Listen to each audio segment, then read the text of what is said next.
oh, this like myopic, here's the keyword tool. And then I use this crawler tool. And then it's like, why don't these convert to customers? Why doesn't this work?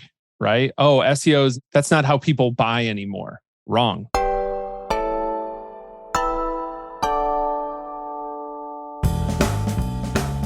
Brendan, how are you doing? I'm awesome. Sweet. So thanks for jumping on. Now, the reason that I actually wanted to bring you on the show was because it seems like, or I think you are, killing it on LinkedIn right now. Would you agree? I mean, when you're inside the jar, you can't really read the label. So just trying to share stuff that I'm proud of, that's interesting, that I enjoy writing, and that is maybe a little bit different than the usual LinkedIn broetry that we read everywhere else. For sure. And I actually read something that you shared, I think it was yesterday, about zero-click content. Mm-hmm. And it seems like you've been doing that for a while, right? Which is essentially just putting all the value into the post on LinkedIn and maybe other platforms. But I'd love to learn like why you started doing that, how you started doing it, and what impact it's having on your businesses. Yeah. So zero-click content, at least the phrasing around it, is a way of understanding, kind of coined by my friend Amanda Natividad over at SparkToro. She's a brilliant marketer. People should follow her on Twitter. That's where she shares most of her best stuff, even though I'm trying to convince her to share more on LinkedIn. She kind of coined this term zero-click content. And it's just this idea, and we've been seeing this as marketers for quite a while, that platforms are wanting you to go off less and less, right? Like LinkedIn specifically. If you click a link, it even takes you to a splash page. And it's like, here's where that's taking you. Are you sure you want to go there? And it's just like, whatever they can do to get you like back on the platform. Instagram's always been this way. You had like link in bio, and even swipe up was delayed so long being rolled out. Everything wants to keep you on the platform. I think TikTok was one of the first that was like, we're just going to watermark this stuff. You can download it and share it everywhere. But that was a growth strategy for them, right? The way I think about zero-click content is, how can I give you the most value right here? So I do that a lot in my posts. I'll share a framework and I'll be like, save this image. This is a full slide. Save it, put it in a deck that you're sharing, right? Because that's what I want. I understand how humans work. Marketers especially work very similar to me. There's no reason for me to be like, if you want a PDF of this, like go to this page and enter your email address and I'll email it. Just give it to them. That's all they want. So as much as I can, I try to share on the platforms. That was originally Threads on Twitter. That's how I operate on LinkedIn. That's how I do emails as much as possible. The only time I'll send people off of it's like I do an annual review every year. I can't put all that in one email. It's too much. I mean, even the MailChimp or ConvertKit or whatever will like inboxes, it will like cut it off and be like, if you want to read the rest of this, go somewhere else. So I'll take them off the platform if it's really that important. They read more. But as much as I can, I want to share on the platform. And what it's done for me is that platforms that want to keep people on the platform have rewarded that behavior, right? LinkedIn does it specifically since we're talking about that. I think that it has been really valuable. It also gives me the constraint of like, I can't be lazy and just be like, go somewhere else and read this whole thing. I have to figure out like, what do people on this platform want? What does my audience that I'm trying to build and attract on this platform want? Then how do I give that to them? LinkedIn specifically with copywriting and the read more click and stuff like that. And has LinkedIn been the one that is getting you the most engagement at the moment? Yeah, by far. It's also the only one that I've really doubled down on and tried to get good at. Like anything, like any platform, getting good at it is a skill that can be learned, I would argue, by anybody. I have some training because of past careers and other things that make this a great platform for me. But yeah, I think that has been pretty essential. Do you get the same thing as me when if I'm about to post something and I'm like, this is rubbish, or I don't want to post this, those typically perform the best? Always surprises me. Like I think I know what's going to do well. And then it's just like, that's not great. I can tell you what typically happens. The reason some things don't do great is if I've tried, I study other people. I look at like frameworks and stuff, just like you should. Every great copywriter, Eugene Schwartz that I study, like David Ogilvy, stuff like that. They're like, just steal. For the first 5 years, just steal other people's stuff, how they lay things out, how they do this, how they do that. So I study like frameworks from other people that do really well on LinkedIn. Austin, I'll probably say his last name wrong. I think it's Belcock. He has like 1 million followers. He talks about career and stuff, but he's a really good copywriter, or somebody on his team's a good copywriter. I don't know. But he's really good at LinkedIn. So I study him a lot and I'm like, oh, that's a cool way he structured this sort of post. That's interesting. Why does that work? Can I use that framework? And I've noticed if I overuse a framework, like I do it a couple weeks in a row, people are a little tired of it. But usually the reason that things don't perform well is just because I buried the lead. Like the actual headline is like, I put it 75% of the way down. And I'm like, dang it. Like that was the thing that people wanted to know. I shouldn't have buried that. But that's a very common like trope in writing, is burying the lead. And the read more thing, I understand they've been testing like where that goes. And so you might have one line, you might have 2 lines, or even like 3 lines before they hit the read more. And so this is like fascinating, isn't it? Like experimenting with this. There's one, my best performing post. My first line was, I'll be honest, ... And like on a 1 line read more, that's probably like, I don't want to blow my own trumpet, but it seems like that's pretty clickable. What do you think? Kind of, as long as I would put something in there of like, there has to be something like, I'll be honest, and then ... Like, I'm not going to click that because I don't have any context. So if I already follow you and I like following you, I'll click that. But otherwise I won't. I think the 1 line thing is hard. I use a thing, I'm trying to remember what paper it came from. There are these things called curiosity levers. We call it, a lot of times in marketing, we call them open loops. Open loop is just one type of curiosity lever. Curiosity levers come from this old PDF that a previous manager, Benjamin Elias, he was at Active Campaign, he's at Podia now, shared with me. This PDF, the only way to find it is Googling it, and it's a scanned in PDF that is not like, you can't highlight anything in it, and it's crooked. It's like kind of scow like sideways a little bit. It's so bad, but the content in there is amazing. And it talks about these different curiosity levers, things like starting something and not finishing it, or telling somebody they used to know something and have since forgotten it, stuff like that, those curiosity levers. So I try to put as many of those curiosity levers in that lead as possible. And when you can stack them, like when I know I have 2 or 3 really good ones in there, I'm like, all right, this will make people want to click more. There we go. And what's the because obviously you're getting all these impressions, likes, shares, etc. What's like the next step that you want people to take once they've like engaged or started to follow you? Yeah, so I've totally restructured my business. I left Active Campaign, went full-time on my own consulting business called Growth Sprints. It's growthsprints.co. I help SaaS and software companies that want to scale from 10 million to 100 million in revenue. Focusing completely on that means that's all of my work, right? I've had other things I've done. I've had different communities. I have a project called SEO for the Rest of Us, which is SEO training and content training and stuff like that. I'm going to roll that all up into Growth Sprints. So really all that I'm looking to do right now is give away all the knowledge I can for free. And then if you want to hire me, then you can inquire about hiring me. But that's the next step for everybody. There's other projects I'm working on. We're launching a podcast, starting a newsletter. The premise of each of those is pretty unique. I'm pretty proud of what we're going to put out. It's definitely different from what you see everybody else doing. But other than that, like that's the next step right now that I want people to take is hire me if you want to hire me. But really, I want to keep it to the point of like 0-click content. I just want people to follow me. Right? That's why my headline says exploring what works in SaaS content and sharing it along the way. I want people to be like, okay, he's exploring this. He's sharing what he learns. I'm going to follow him for that. Like I want to elicit the follow, not go sign up for my newsletter or hire me right away or anything like that. I just want more like really great people to follow me and we can kind of explore those things together.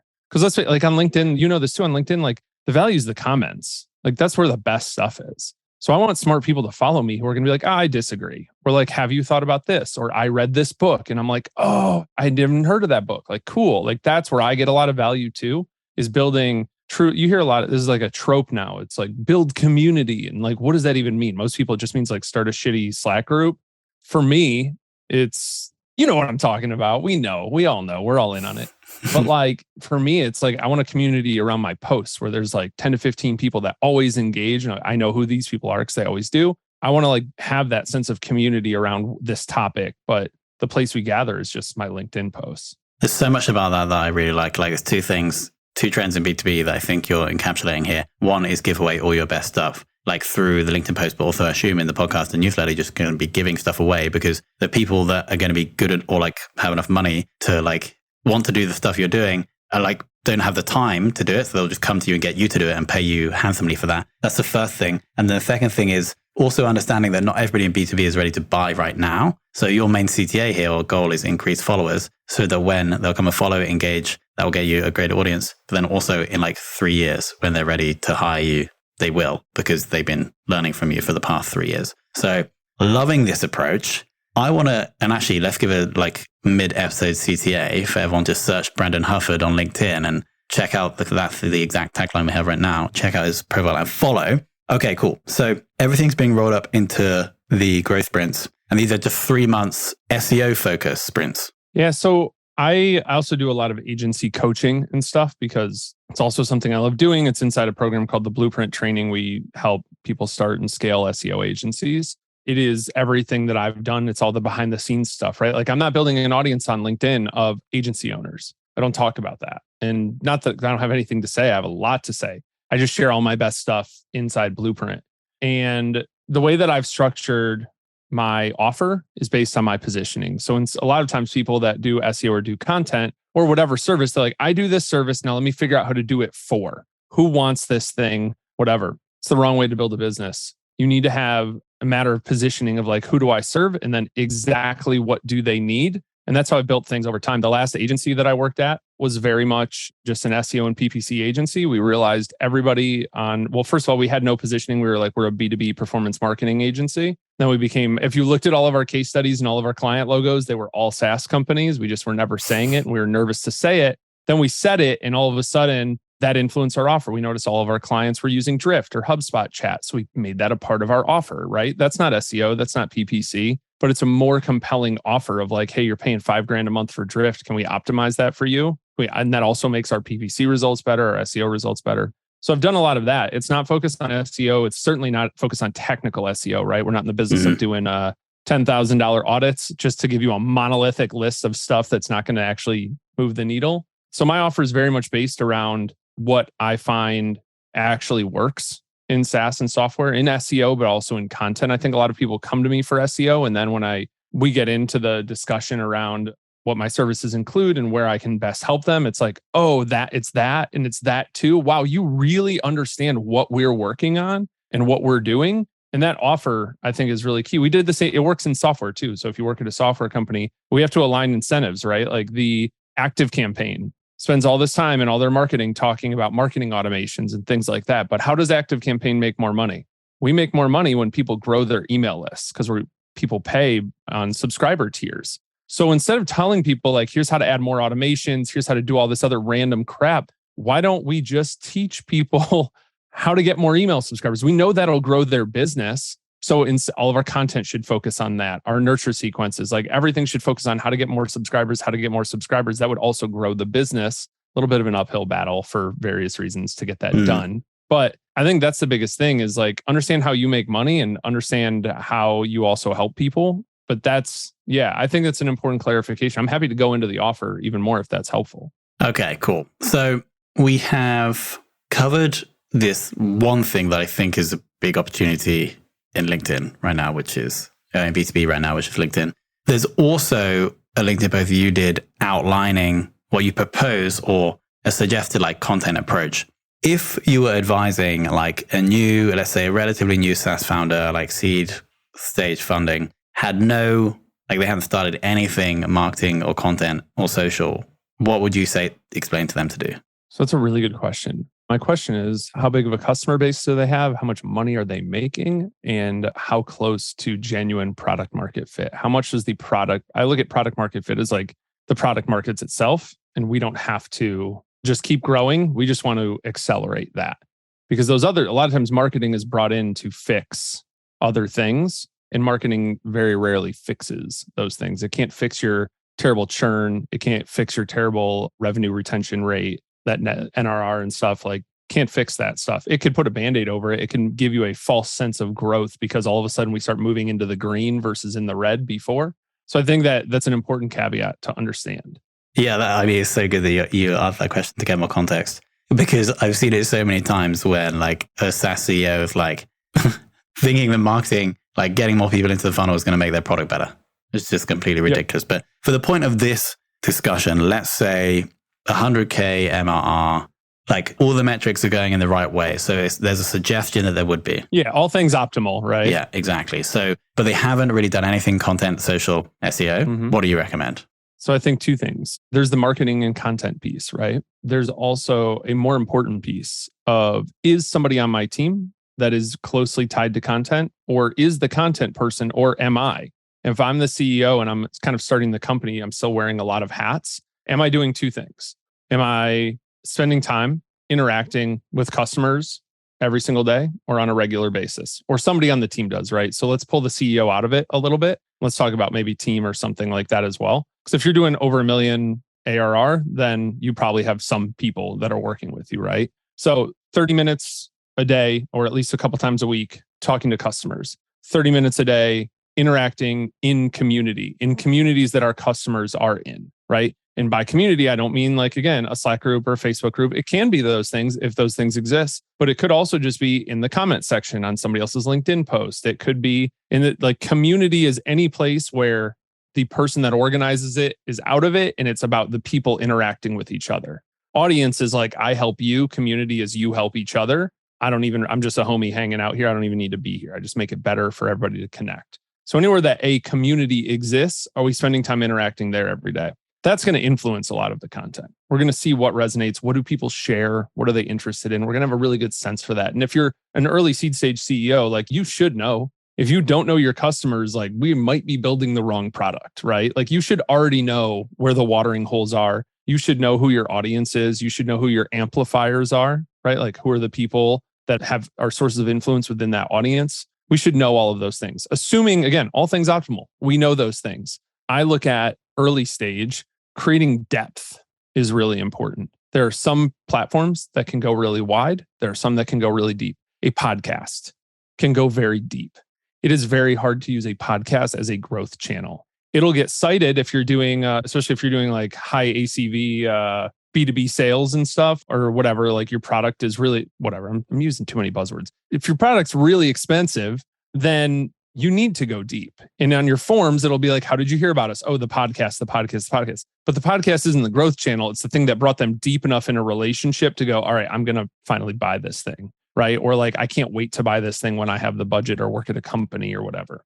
So I think there's podcast element. And you'll notice a lot of this comes back to community, right? There's a podcast element to it. There's a live event aspect to it that can be part of the podcast. We can repurpose those live events as the podcast, but I think live events are really cool. I think they're understated. Use a platform like Demio if you're starting, Goldcast if you're more enterprise and need more capabilities and stuff. Some way to stay in touch, like a newsletter or social, right? Newsletter usually comes secondary because you have to get their email address. Social, it's a little bit easier. It's also a better discoverability platform. And then revenue-focused content is how I talk about content. Like, especially at the beginning, you don't need some SEO stuff. You just don't. That's why I don't usually work with companies that are just starting out, right? It's just because SEO is not always like, you need a significant investment. It is a winner take all channel. It is hard. For years, we heard, well, if I make an investment and it pays off, I'll invest more. That's literally not how this works, right? That's like saying I'm going to put $1 worth of gas in the car. And if it makes it all the way there, then I'll do it again.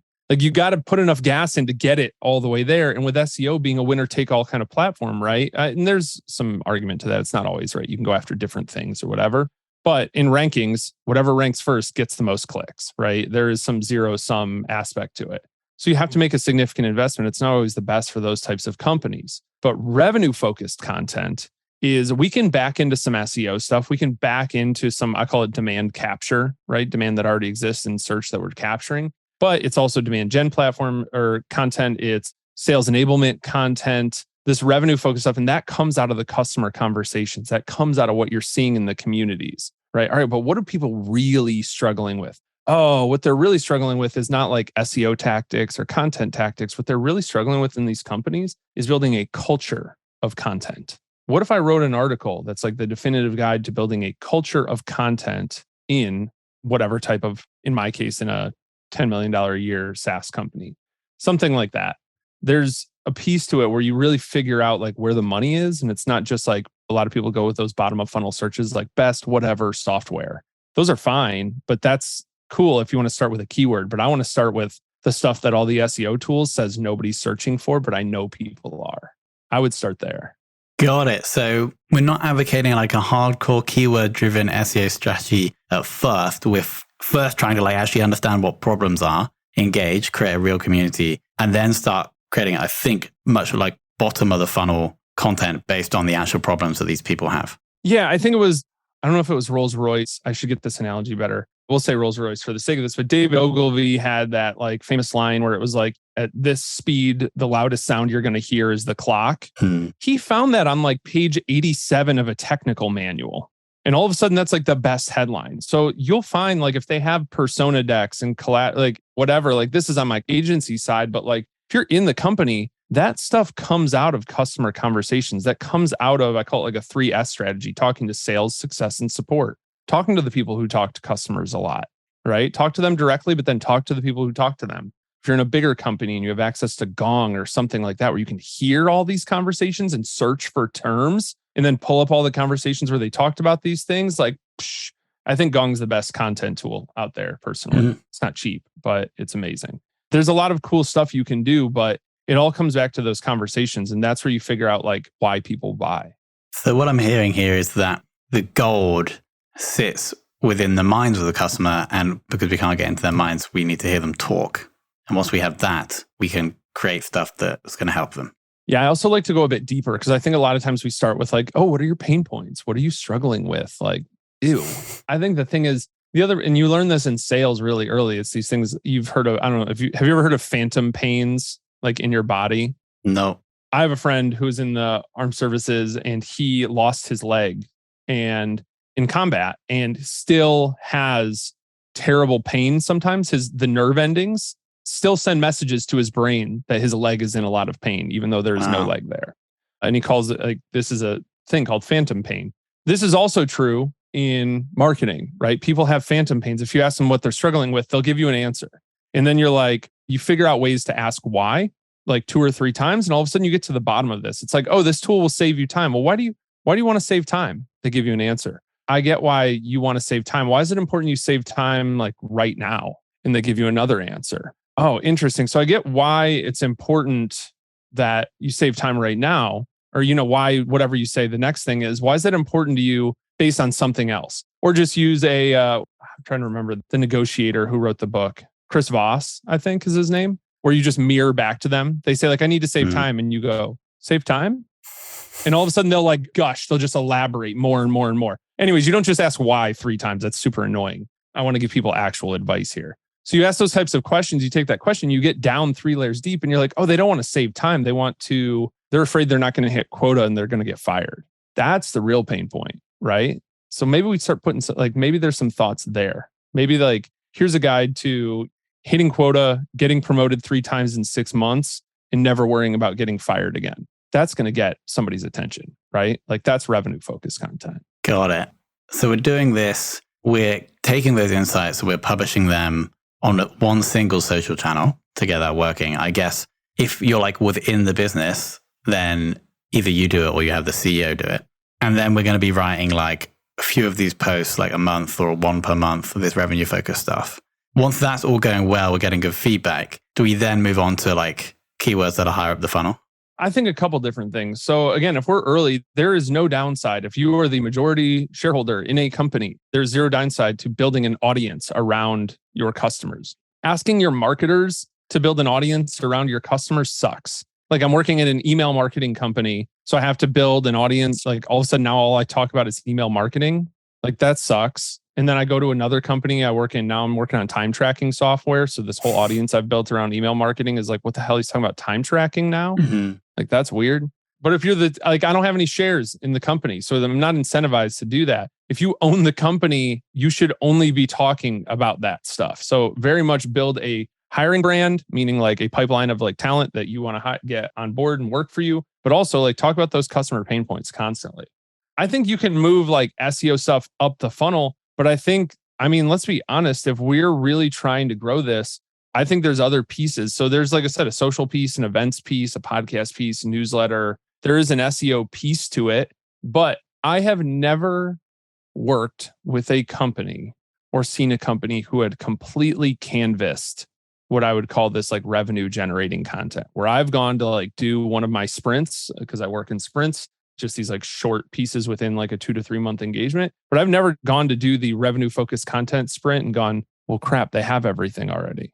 There's nothing else here, right? So you never move on or move up funnel or whatever else. You can over time, but if you're still just the CEO or you have one like catch-all marketer that's like trying to run all these programs, I wouldn't try and make more of an SEO play yet. You're not ready. That's where hiring somebody like me or hiring freelancers, then you become like a manager of a program. I think that's a little more of a likely scenario if you want to find success with it. But I wouldn't go at funnel. I would keep writing that thought leadership forever. A good example of this is the team at Basecamp. I think they just became 37 Signals again, but like they've never changed. I don't agree with most of their opinions. I don't even think I like them as people most days, but they're a good example of like, you can just keep picking fights and doing thought leadership. And that is enough to bring in a lot of customers. Mm-hmm. So I'm reading from a LinkedIn post back a month ago where he's talking about SEO skill sets from 2016 and today. I just want to run through some of the skill sets from today. It's so, you give them the early ones first. It's so bad. Talk to customers. We've already ticked that off. Very important. Talk to people who talk to customers, the 3S strategy, as we've already discussed. That's nice. Support sales success. Number 3, I'm interested in you elaborating on the product-led content. Yeah. So product-led content, I think about like, let's do 3 different ways. Number 1, all of our content should be a demo of our product. We should be able to share or talk about. Now, even if you're somebody who's just like, let's talk about like levels of awareness. I use a Eugene Schwartz thing for advertising, right? They're problem aware. If there's a top level, they're unaware. SEO is not the thing. If they're unaware of a problem, they're not Googling it. There's no demand to capture, right? Now, if they're unaware, we're talking about ads and billboards, like letting them know there's a problem in your life. There's a pain. Oh, don't you feel it? Now they're aware of the problem, right? You've made them aware. SEO is not the place for that. But they're problem aware, they're solution aware. They know there are types of solutions out there. They're product aware. They know our product is a type of solution, or they are most aware. They know our product's the best for them. They just need to know the deal, right? So I look at it kind of that way. In that case, everything but the top level, so solution aware, product aware, and most aware, should be a product demo. Ahrefs is really good at this. I remember asking their CMO, they're an SEO software for anybody unfamiliar. They do a great job. They have ugly software. It's not pretty. There, I said it. It's not. It's very good software. They're not afraid to put screenshots of their software in every single video, in every single blog post. And their CMO told me, why would I put a pop-up on there? Why would I put an exit intent? The article is the demo. Would you give somebody a pop-up in the middle of a product demo? No. So I think a lot of things is more, people don't show enough of their product. Their content is not product-led. At Active Campaign, I try to put screenshots and GIFs from our product in there, and the designers freaked out. They were like, no, we only do mock-ups to like visual. If you can't show the product and the design team doesn't want us to show it in blog posts, then we have other problems we need to fix, right? But as much as you can just show the product, people are afraid to show their product. And then it's like, what do you think is going to happen after they give you the money? They see the product. Do you want them to be surprised now or like have a shock later when they go to, they open the door and they're like, this isn't what I thought I was buying.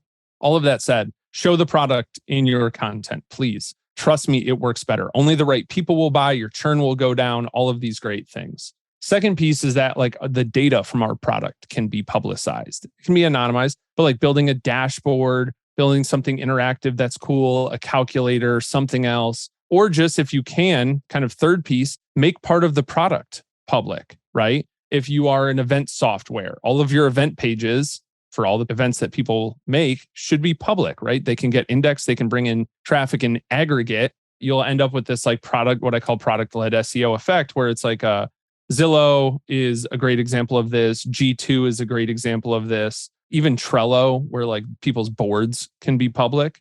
These individual pages may not bring in a ton of traffic, but in aggregate, they bring in a tremendous amount. So if you have a product where it's like, okay, cool, every time a user makes a thing, it could be public, that could bring in more traffic. So there's like those kind of 3 pieces, right? Show your product, put it, make sure you actually have it in the content, make the data public if you can, and then make the product public, kind of like stair step into it. Very nice. I'm so glad you shared the Ahrefs example, because you're totally right. Their content crushes, but it's all about their product. And so I understand like why, I don't really understand why someone would be shared about showing the product. And I understand that doesn't matter. My reservation on that is, do we not think that's bringing the content slightly further down the funnel and therefore we'll get less attention, less traffic, because people are going to know we're just going to be using our software as like the example or how to do things? I don't know. I think like I love meeting people where they're at, right? Like most software replaces some sort of homegrown solution. It's very rare they've never tried to solve the product on their own. So help them, by all means, in content, help them figure it out how they do it now. If they're using a spreadsheet, right? Excel is most software is just basically Excel or Google Sheets. Help them understand that, right? And then be like, also, look at how we just clicked and dragged it. Like that was easy, right? Same thing as Grammarly. Grammarly is a great example of, they have a B2B side, but like B2C software, they rank for all these grammar terms. Like, do I use this term or this term? Or like, what's the difference between there, and there? The whole thing, they don't give a crap if you read the article, because as soon as you get to the website, a pop-up comes up and it's like, wish you never had to worry about there, and there ever again. The whole SEO strategy is just to serve you the pop-up that is specific to that page. That's like, never want to worry about that grammar thing you were Googling ever again. That's the key. So is it like, well, they won't trust us because like if you have a free trial or product-led growth, like there's a lot of reasons where it's like, or, ways that software can work where it's like, yeah, you could just, no, show them the software, show them the better solution. Again, we're only doing this at a level where they're searching. They're like, they know that there are, if we're talking again about software, they know that there is software solutions. So us showing a software solution in there. Now, if our software solution doesn't actually address how to do it, like we're not actually talking about like the theory or like educating them, that's a problem, right? Like if they come and it's just like you clicking around the tool, basically, that's not helpful. So I think there's a smart way to do it, but I trust marketers that they have a really good sense on it. My fear is that marketers shy too far in the direction of what you're saying, where they're like, well, we don't want to be too pushy.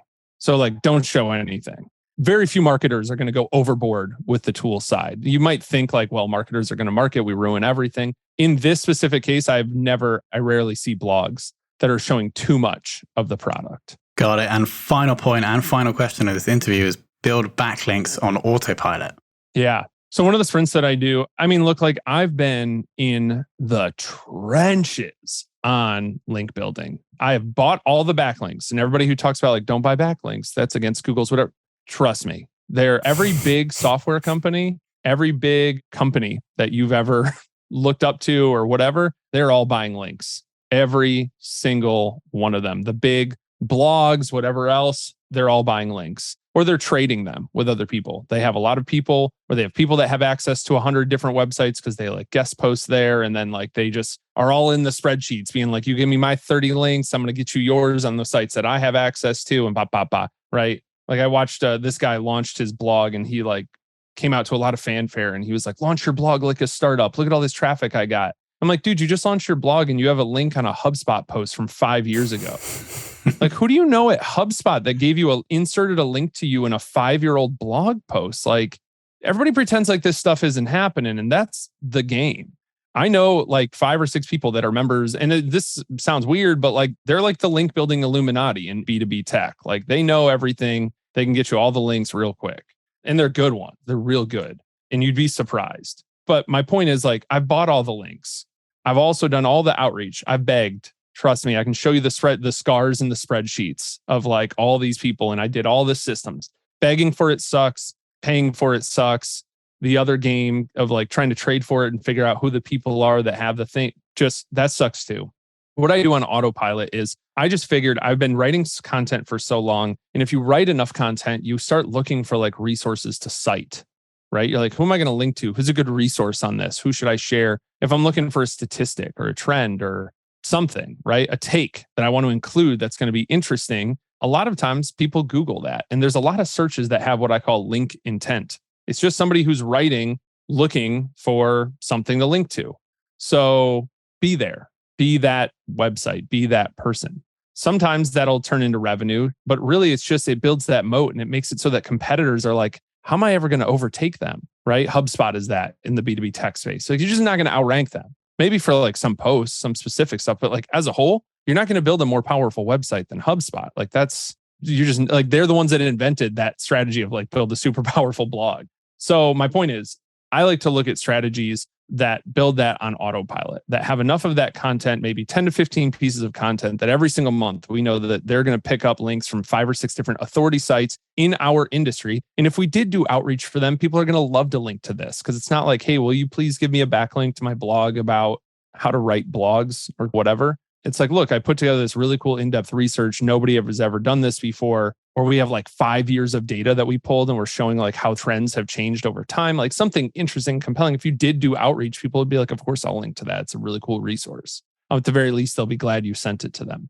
So I think a lot about that. I call it, like I said, authority on autopilot. And we do a sprint around that at Growth Sprints, helping companies like put together what those are. And then I merge that with data on who the amplifiers are, who are the sources of influence that we can pull into those pieces of content so that they'll share it, so that they, whatever, really it's just we start building relationships with them. I don't like gaming it where it's like, I'm going to include quotes from you in the hopes that you'll blog about it or you'll tweet or comment on the LinkedIn post. Like that's fine. You can build an amazing program around that. DataBox is a great example if anybody wants to study them. They're the best at this. But at the very least, like have that content there. And then as it starts getting picked up, showing up in search, just picks up links on autopilot. Got it. Well, I'm glad we got into that actual SEO stuff at the end, because that's actually what I thought we were going to get more of in this discussion. But actually what we got with a lot more, holistic content, customer focus stuff, which I think is actually more important. And I think you do as well, because that's where you took the discussion. Yeah, I think it's also the way I think about SEO. I don't live in SEO as like, oh, this like myopic, here's the keyword tool, and then I use this crawler tool.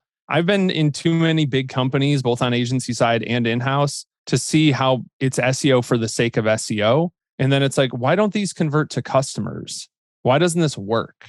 Right? Oh, SEO's, that's not how people buy anymore. Wrong. Very wrong.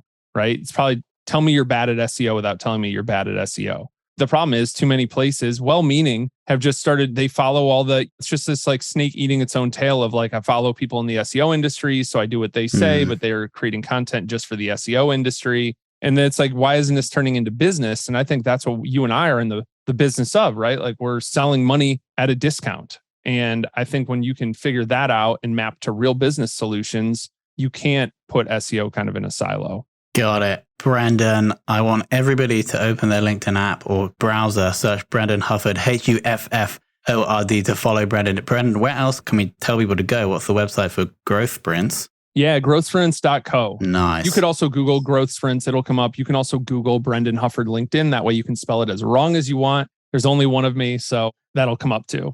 Let's just do a check on that. Growth Sprints, you are correct. Number one. Of course, wouldn't expect anything less. Brendan, thank you so much for coming on. Of course. Thanks so much, Tom.